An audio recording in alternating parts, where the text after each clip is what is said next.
हम ग्रुप के बारे में उसकी डेफिनेशन और बहुत सारे एग्जाम्पल्स देख चुके हैं।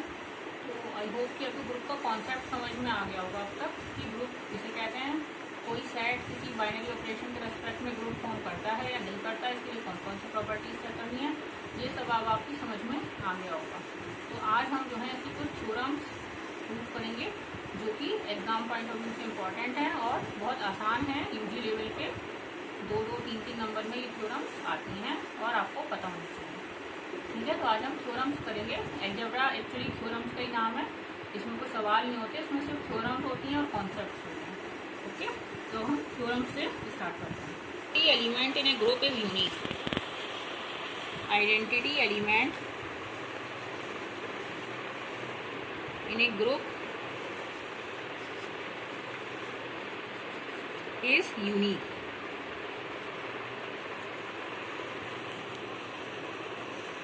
आइडेंटिटी यूनिक है, ये हमें दिखाना है। तो कैसे प्रूफ करते हैं कि इफ पॉसिबल, मान लो कि दो आइडेंटिटी हैं। मैं बहुत थोड़ी डिटेल में नहीं लिखूंगी, थोड़ा शॉर्ट वर्जन में लिख रही हूँ, आप बीच में जो गैप्स हैं उन्हें फिल कर लीजिएगा। If possible, let there be two identities.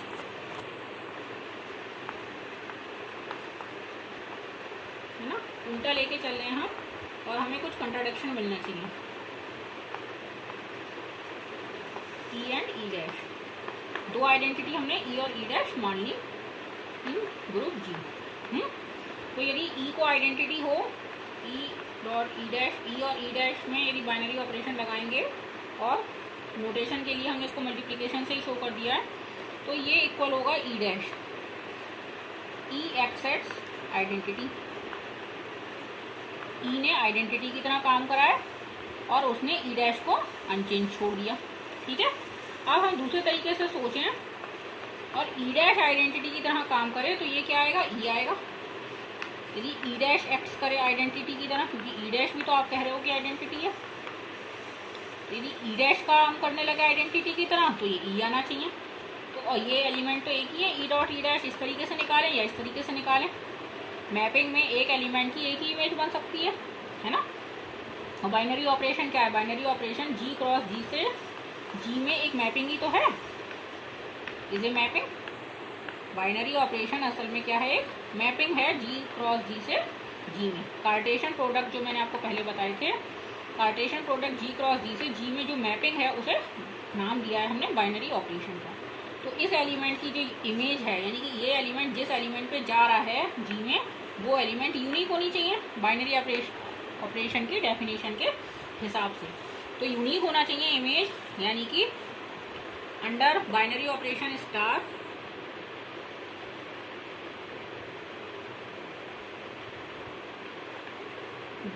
है या डॉट है या जो भी है, इमेज ऑफ E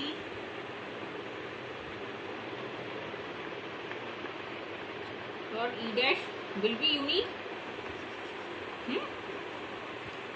ये इमेज यूनिक होगी क्योंकि वरना मैपिंग ही डिफाइन नहीं हो पाएगी। तो यानी कि E बराबर हो जाएगा E डैश के। बस हैंस प्रूफ। यही आपको प्रूफ करना था कि आइडेंटिटी कैसी होती है, यूनिक होती है, दो आइडेंटिटी नहीं होती।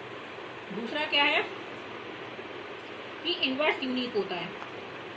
Inverse of each element in a group G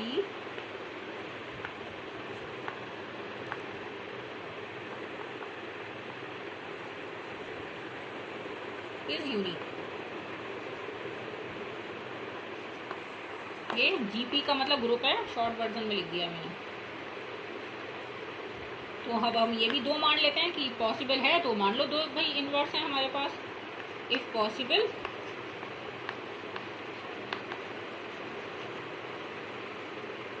एक लाइन और लिख लीजिए, लेट ए बिलोंग करता है G में, कोई एक एलिमेंट हमने मान लिया G के अंदर।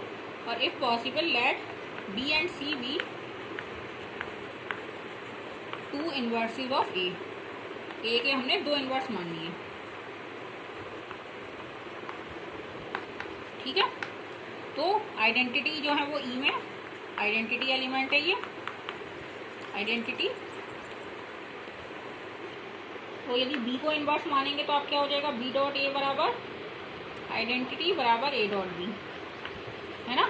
और यदि सी को इन्वर्स मानेंगे तो क्या हो जाएगा, सी डॉट ए बराबर आइडेंटिटी बराबर ए डॉट सी। यदि बी इन्वर्स की तरह एक्ट करता है तो ये होगा, और सी इन्वर्स की तरह एक्ट करता है तो ये होगा। ये एक मान लो, इसे दो मान लो।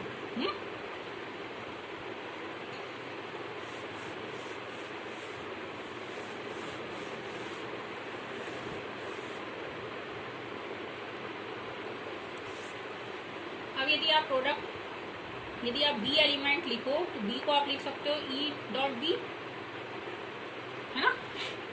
और ई की जगह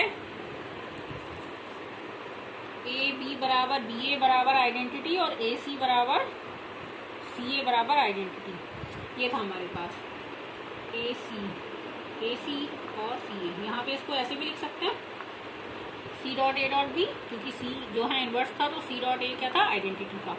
अब एसोसिएटिव लॉ से हम पैरेंथेसिस जो है वो चेंज कर सकते हैं, इस तरीके से लिख सकते हैं। और अभी हमने जो इक्वेशन 1 और 2 बनाई थी वहाँ पे ए डॉट बी क्या था, वो भी आइडेंटिटी था क्योंकि बी हमारा इन्वर्स था।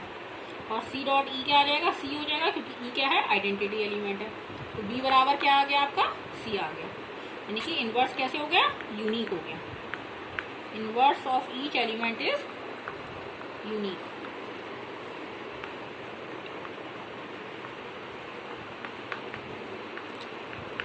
दो इन्वर्स नहीं होते किसी एलिमेंट के, एक ही इन्वर्स होता है।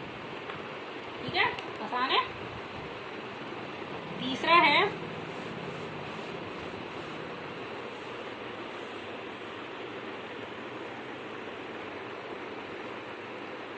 Reversal law.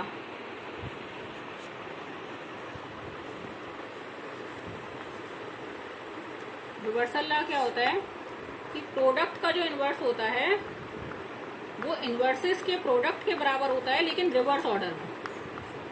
इन्वर्स का प्रोडक्ट का इन्वर्स जो है वो इन्वर्सेस का प्रोडक्ट होता है, लेकिन रिवर्स ऑर्डर में, इसे रिवर्सल लॉ कहते हैं।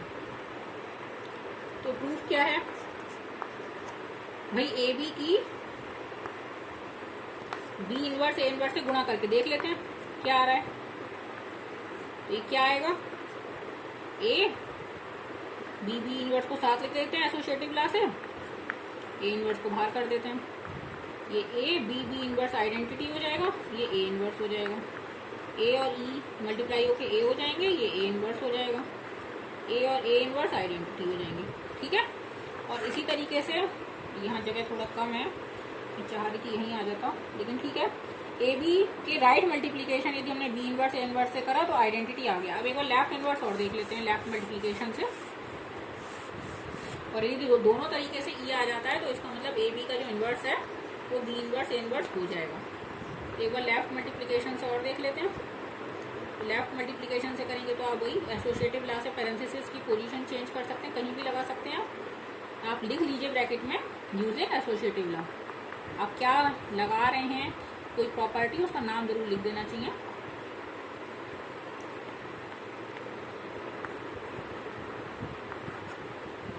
हो जाएगा बी इन्वर्स ए को आइडेंटिटी लिख दीजिए,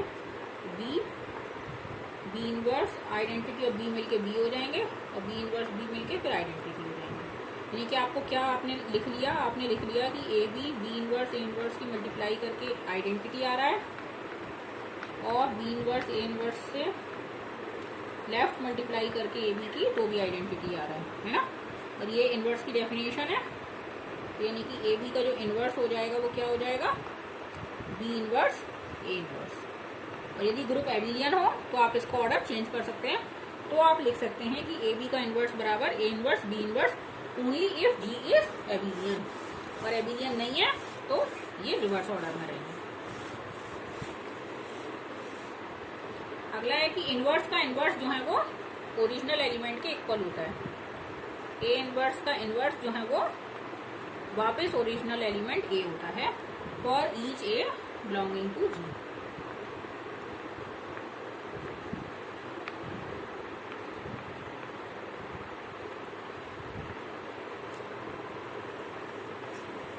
तो कोई एक एलिमेंट ले लिया जी में, ए इन्वर्स इसका इन्वर्स है, तो ए इन्वर्स भी जी में बिलोंग करेगा, हर एलिमेंट का इन्वर्स जी में बिलोंग करता है, तो ए इन्वर्स का इन्वर्स भी जी में बिलोंग करेगा। इसका इन्वर्स भी जी में बिलोंग करेगा, है ना। उसको हमने नाम दे दिया, मान लो बी है, या कोई नाम नहीं देते, चलो ऐसे ही रहने देते हैं। ये सब एलिमेंट जी में तो बिलोंग करेंगे ही। हमें दिखाना है कि इसका जो ए इन्वर्स का इन्वर्स है वो ए है। तो ए इन्वर्स बराबर आइडेंटिटी है बराबर ए इन्वर्स ए है। ये तो हमें पता ही है क्योंकि ए का इन्वर्स क्या है, ए इन्वर्स है। अब आप इसको दूसरे नजरिए से सोचें कि ए का इन्वर्स ए इन्वर्स है, तो हम ये लिख रहे हैं, तो इसी लिहाज से ए इन्वर्स का इन्वर्स ए हो गया ना, क्योंकि ए इन्वर्स किससे मल्टीप्लाई होकर आइडेंटिटी दे रहा है, ए इन्वर्स आपको ए के साथ मल्टीप्लाई होके राइट में और लेफ्ट में दोनों तरफ से आइडेंटिटी दे रहा है। तो ए इन्वर्स का इन्वर्स क्या हो गया इसी आइडेंटिटी से, ए। ठीक है, बहुत आसान है ये।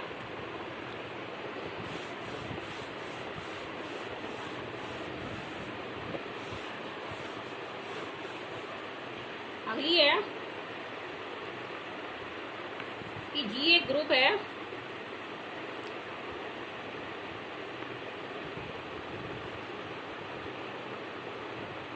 और ए बी कोई एलिमेंट्स हैं जी में।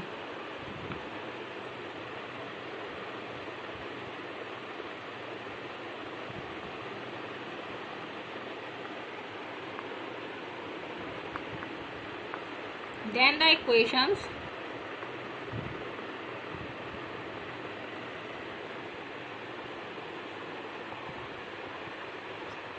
ax is equals to b and xa is equals to b have solution in G.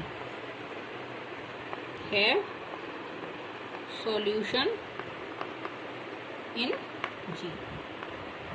ये हमको प्रूफ करना है। तो ax is equals to b है,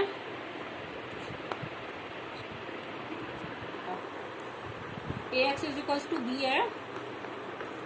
तो इसमें यदि हम लेफ्ट मल्टीप्लिकेशन कर दें ए इनवर्स से, लेफ्ट मल्टीप्लाइंग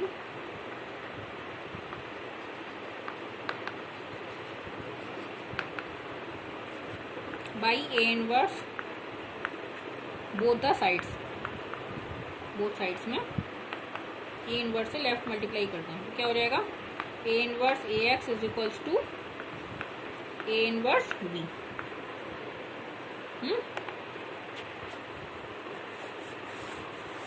और ये जो सॉल्यूशन एग्जिस्ट करता है ना, ये यूनिक होता है। ये भी हम यूनिकनेस भी प्रूफ करेंगे, पहले एग्जिस्टेंस प्रूफ कर दें। ये हम पहले क्या प्रूफ कर रहे हैं, एग्जिस्टेंस सॉल्यूशन की, और फिर हम ये सॉल्यूशन की यूनिकनेस प्रूफ करेंगे। तो ये क्या हो जाएगा ए inverse A x is equals to A inverse B. A inverse A को आइडेंटिटी लिख सकते हैं आप, E X is equals to A inverse B, यानी कि x is equals to A inverse B, यानी कि सॉल्यूशन एग्जिस्ट कर गया। ये जी में एलिमेंट हो गई, क्योंकि ए जी में है तो ए इनवर्स जी में होगा, तो ए इनवर्स बी जी में होगा क्लोजर लॉ से।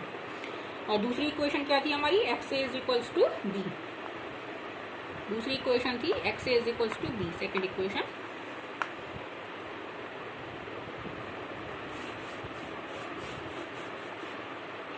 इसमें राइट मल्टीप्लाई कर दें ए इनवर्स से, right multiplying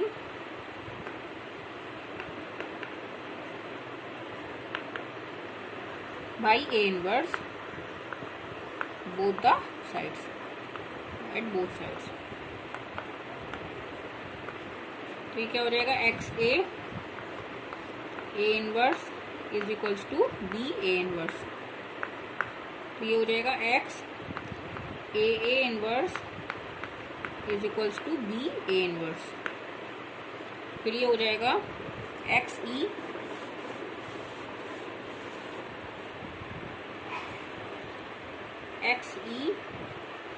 is equals to b A inverse, यानी कि x is equals to b A inverse. ये सॉल्यूशन एग्जिस्ट कर गया पहली इक्वेशन का भी और दूसरी इक्वेशन का भी। ये भी एलिमेंट जी में बिलोंग करेगा। अब हमको प्रूफ करनी है यूनिकनेस, कि जो सॉल्यूशन होते हैं वो यूनिक होते हैं। तो ज़्यादातर थ्योरम्स के दो पार्ट होते हैं, एग्जिस्टेंस एंड यूनिकनेस। कई थ्योरम्स को कहते हैं डबल इफ की थ्योरम होती है ना, वो होती है इफ एंड ओनली इफ, और ये होती है uniqueness and existence and uniqueness problems.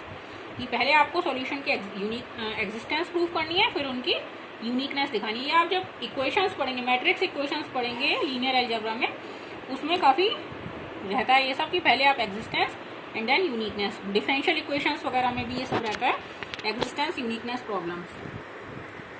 तो यूनिकनेस के लिए पहले मान लेते हैं कि दो सॉल्यूशन एग्जिस्ट करते हैं A x is equals to B के। Let there be two solutions x1 and x2 of equation A x is equals to B. हमने इसके दो सॉल्यूशन मान लिए है ना, तो हमें दिखाना है कि जो x1 और x2 कैसे हैं, बराबर हैं। तो ए एक्स1 बराबर भी b हो गया और ए एक्स2 बराबर भी b हो गया। इन दोनों से हम क्या लिख सकते हैं, ए एक्स1 बराबर ए एक्स2। और यदि आप लेफ्ट मल्टीप्लाई कर दें ए इनवर्स से,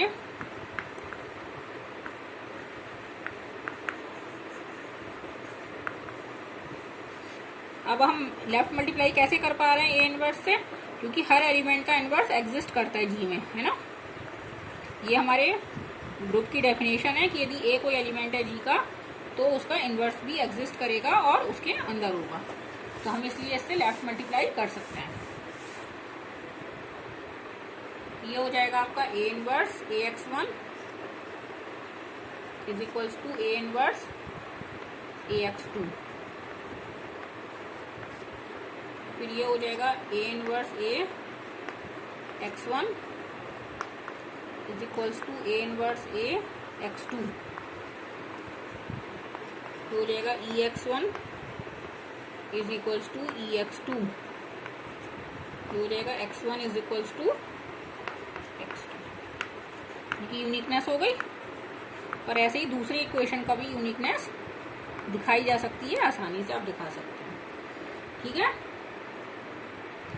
अगला है हमारा, मैं दिखा भी देती हूँ चलिए आपके लिए।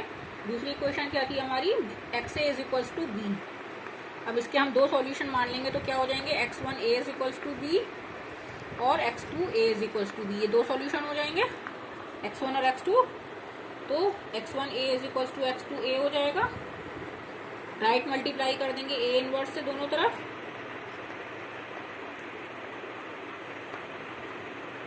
दोनों तरफ a इनवर्स से राइट मल्टीप्लीकेशन कर दिया।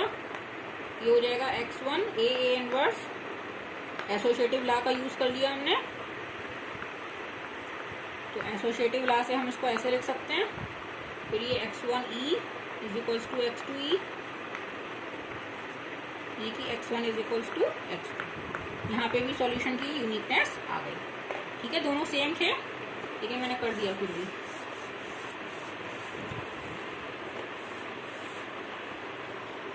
अगला है हमारा कि ग्रुप में जो है वो राइट और लेफ्ट कैंसिलेशन लॉ होल्ड करते हैं। If G is a group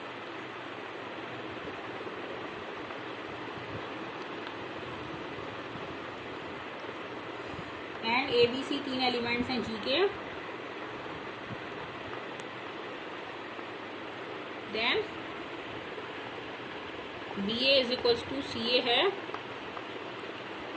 तो ये इम्प्लाई करता है कि B is equals to C होगा, right cancellation law.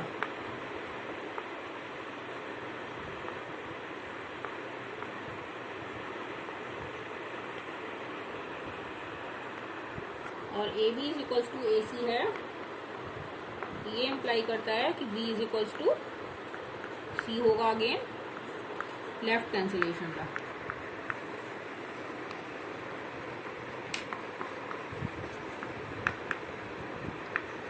Cancellation law hold good in a group G, ये हमको प्रूफ करना है। बहुत आसान है, आपको बस इन्वर्सेस से मल्टीप्लाई करना है, कहीं लेफ्ट कहीं राइट, और आपका प्रूफ आपके हाथ में होता है। पहला क्या है, B A is equals to C A. Right multiply कर दीजिए ए इनवर्स से दोनों तरफ, तो ये हो जाएगा B A inverse is equals to C A inverse. Associative law का यूज कर लीजिए, B A inverse is equals to C A inverse. B E is equals to C E, B is equals to C. यानी कि right cancellation law हो गया। B A is equals to C A है तो B is equals to C आ गया।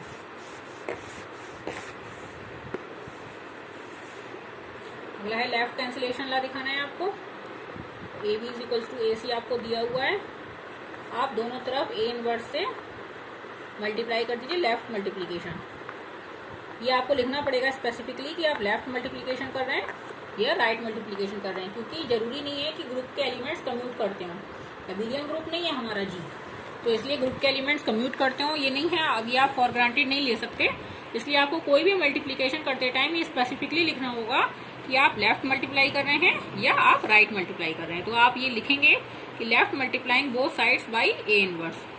फिर आप एसोसिएटिव लॉ का यूज कर सकते हैं, तो ये हो जाएगा ए inverse A B is equals to A inverse A C, sorry parenthesis हम चेंज कर देंगे, एसोसिएटिव लॉ का यूज कर रहे हैं हम, ए इनवर्स ए सी। ये हो गया E B is equals to E C, ये हो गया B is equals to C, यानी कि left cancellation law hold good. अगली थ्योरम है हमारी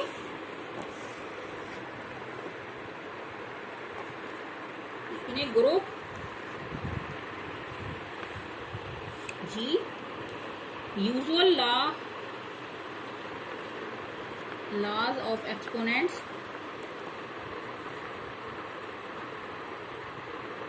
hold good।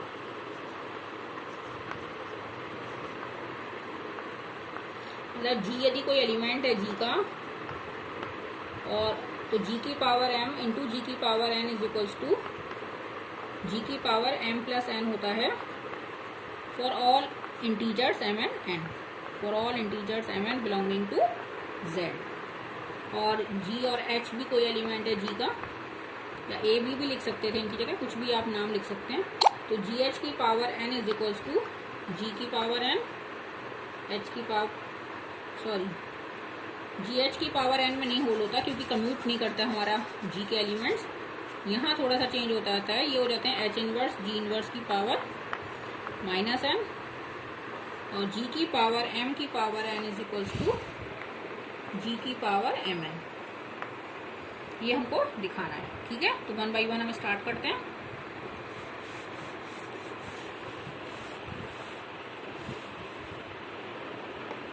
पहला है हमारा जी की पावर m इंटू जी की power n is equals to G की पावर m प्लस n, ये हमको दिखाना है, ठीक है। तो for all integers m and n, पहले हम m और n को कैसे ले लेते हैं, पॉजिटिव इंटीजर्स ही ले लेते हैं। तो g की पावर m इंटू जी की पावर n को आप क्या लिख सकते हैं, m और n कैसे हैं, पॉजिटिव हैं, m और n नेचुरल नंबर्स हैं, मतलब दोनों पॉजिटिव हैं। तो इसको आप लिख सकते हैं g इंटू जी m टाइम्स, फिर इसको भी आप लिख सकते हैं g इंटू जी n टाइम्स। फिर इन सबको एक साथ लिखेंगे तो क्या हो जाएगा, ये g into ji and so on m plus n time. 2 बार पहले लिखा है, 3 बार बाद में लिखा है, तो टोटल कितने हो गए, 5 बार, उस तरीके से। तो ये हो गया g की पावर m प्लस n, बहुत ईजी है यदि दोनों पॉजिटिव हैं तो। अब हम मान लेते हैं कि एक निगेटिव है कोई, ये आपको हर केस में दिखाना पड़ेगा क्योंकि हमने इंटीजर्स कहा है, नेचुरल नंबर्स नहीं कहा है। हमने कहा सारे इंटीजर्स के लिए ये ला होल्ड होता है। तो आपको अभी हमने दोनों को पॉजिटिव ले लिया था, अब हम ले लेते हैं कि m तो पॉजिटिव है लेकिन n कैसा है, निगेटिव है, ठीक है। n निगेटिव होने का मतलब है कि माइनस n पॉजिटिव है। तो g की पावर m इंटू जी की पावर n अब क्या हो जाएगा, g की पावर m को तो वही लिखेंगे g into ji and so on m times, और g की पावर n को आप लिख सकते हैं g इनवर्स की पावर माइनस n, है ना। और माइनस n कैसा हो जाएगा, पॉजिटिव हो जाएगा, और माइनस n पॉजिटिव होके अब आप इसको g इनवर्स की पावर में लिख सकते हैं, और फिर आपको इसको रीअरेंज करेंगे तो ये g की पावर m प्लस n के इक्वल आ जाएगा। और इसी तरीके से बाकी प्रूफ भी आप इजीली खुद ट्राई कर सकते हैं कि जो यूजुअल लॉज होते हैं एक्सपोनेंट्स के वो होल्ड होते हैं ग्रुप g में। तो जो लास्ट वाला है जी एच की power n is equals to H inverse G inverse की पावर माइनस एन, वो यदि ग्रुप जी एबिलियन हो तो ये सिंपल में बदल जाएगा, जी एच की power N is equals to G की पावर एन एच की power N if G is abelian, और एबिलियन नहीं होगा तो ये इन्वर्सेस के तौर पे रहेगा। ठीक है, ये आप ट्राई करके देखिएगा, और नेक्स्ट लेक्चर में हम सब ग्रुप और इसके फर्दर कॉन्सेप्ट्स के बारे में पढ़ेंगे। जो ग्रुप की बेसिक प्रपोजिशंस हैं वो आज मैंने कवर कर दी है, और नेक्स्ट में हम अगले कॉन्सेप्ट पे चलेंगे सब ग्रुप्स के कॉन्सेप्ट पे। ठीक है, और नॉर्मल सब ग्रुप और ग्रुप सब group. Thank you for watching my video.